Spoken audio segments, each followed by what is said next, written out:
going on from there, just my last hypothetical before we get in. Who has a breakout game? Because last week it was definitely Harburg. The defense as a whole played really well, but individually, Harburg had a breakout game. Yeah. No one really knew what to expect. Right. And I'd argue that Fedoni had a mini breakout game. It wasn't full on like, oh, he's here, but a couple of those plays were like, oh man, okay, you see the potential. Statistically, you would look at that and say, he played okay, had a touchdown, but if you go back and look at the tape, you're right. Fedoni did have a couple really good catches. That one on the sideline, he definitely flashed. But yeah, so who's gonna have a breakout game this game? I hope it's Jeff Sims. I think it will be Emmett Johnson based on stuff that I've heard. I think that our offense, we're going to look at it and say, you know what, we're not going to do anything different. We're still going to rely on the run to open things up in the pass game. So if that's the case, you can't just run AG 35 times in the game. He's our only, veteran running back now. So you can't do that to him. He's going to be the bell cow, but Emmett's going to get carries. And to me, running back is a lot like some of these positions, or quarterback, like we were talking about the other day, is like you can really tell immediately, if they're going to be good or not. No, not that dudes don't develop, but like, come on. Some of these guys that we've had before were like Rex Burkhead. When he was a freshman, and Rex Burkhead would come into the game like 3 or 4 plays a game, maybe. But every time Dad and would look at us, and we'd look at Dad, we'd go, Burkhead alert. And because every time he came into the game, it was like they give him the ball, even if the play is completely blown up, he's not going to get a negative play out of it. Like there's just something about Burkhead you could tell from the jump, and a lot of these guys are like that. Whereas you look at, I remember, and I'm not trying to disparage anybody, but I remember Terrell Newby. Terrell Newby was a guy who came in super highly touted. And not that he was a bad running back for us, but I never really saw what other people were seeing in Terrell Newby. Trey Bryant. Sure. That's another one. Yeah. Marcus Mendoza. That's one from back in the day. He looked fast, but like he just never was that guy that we thought he was going to be. But so Emmett Johnson, his first couple carries, I believe, are going to tell you a lot. I think they're going to tell you a lot. If he rises up, if he's there for the moment, we'll know immediately. And the good thing about running back is you get one carry, and you just got hit, and you went through the line, and you got hit hard. In some cases, the nerves knock right out of you, and so that's not a position where you really have to be too worried about nerves after the first couple plays. Whereas some of these passing quarterbacks, Rule was talking about, that's why they wanted to throw Harburg in there in the option in the first play. Some of these pocket passing quarterbacks, you got to think about it. It's like, if they don't get touched for the first couple drives, like, it's a little different. You feel like you're in your own world. But anyway, so I'm looking for Emmett to have a breakout game, but I really hope it's Jeff Sims. I really hope it is, because it would be positive for our team to have Jeff Sims being efficient. Yeah, and I don't want this to come off like I'm rooting against Jeff Sims, but even if he has a good game this next week, I know what he does in the pressure situations. We know what he does in the heat of the game when he has to make a play. That is where your quarterback is supposed to be the most poised and deliver. So it's not like I'm rooting against him to have a good game. That's just going to be weighing on the back of my mind. Just to kind of respond to who has a breakout game. Yeah. Because we all know when it comes down to it, do we as a fan base, do we trust Jeff Sims from one good game? No, we don't. No. With Michigan coming in, no, we do not. So then you also have to look at Heinrich Harburg has barely played at all. We literally have one game sample size from him, and it looked good, admittedly. But just from what I've seen, I trust him a little bit more. He actually was making quarterback reads and taking care of the ball like he was supposed to.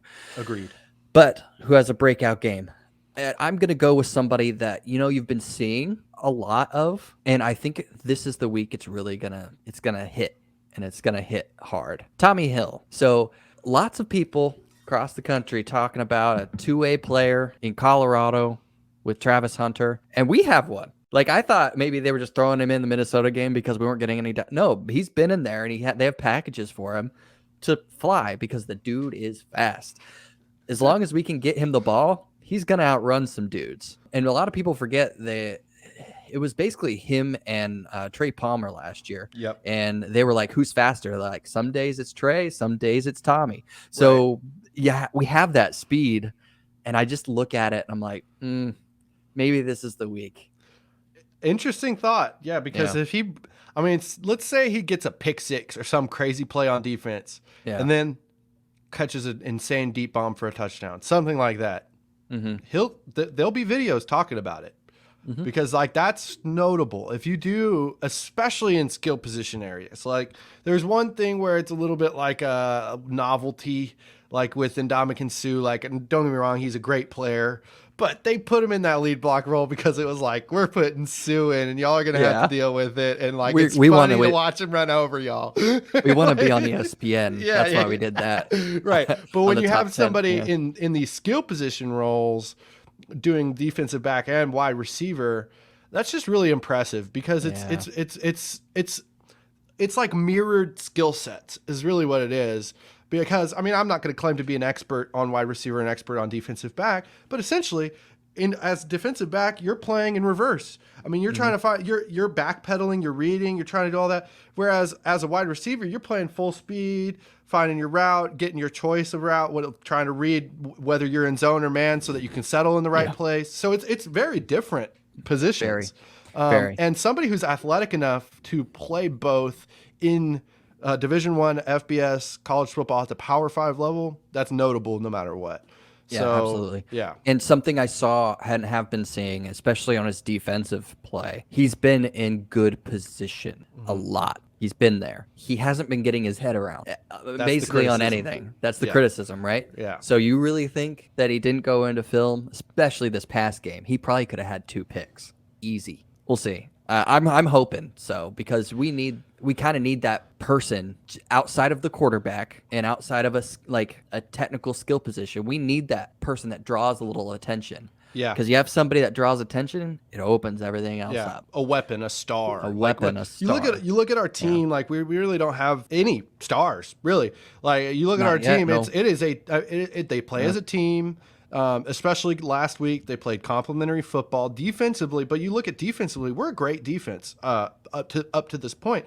But there's not like one guy that you're like, there's like 25 different guys that you could point out and be like, I've seen great plays out of this guy or that guy. Yeah. But I was actually listening to Nick Baugh and Bo Rude talk about Tommy Hill the other day, and they said something funny. They were like, it must be like Tommy Hill has something on the coaches or something, and he's holding it over their head, and he's just like, I need to get into 1 or 2 offensive plays every single game, or else I'm going to release this, and the world's going to see it.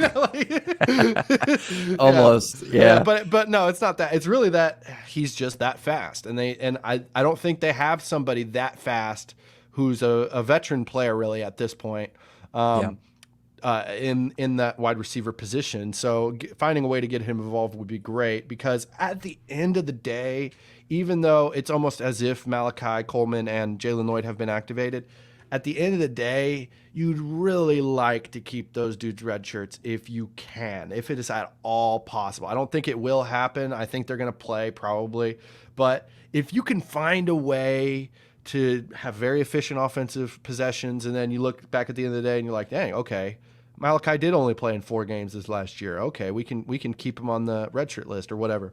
So those are things that always crosses a coach's mind when it comes to roster management and stuff. So that could also be a reason why they're doing that. Well, yeah, we'll see. But you also have to think like if Malachi has a breakout year, not just this year, is he really going to be here for 4 years? No. Yeah, I mean, he's the type of guy once he develops, if he hits that level, it's like, man, he's got all the tangibles to be that NFL draft pick if he really develops into a weapon. So he's another one you could pick for like who has a breakout game. Any of those freshman speedsters that we're going to end up using at any one given moment, you could have that flash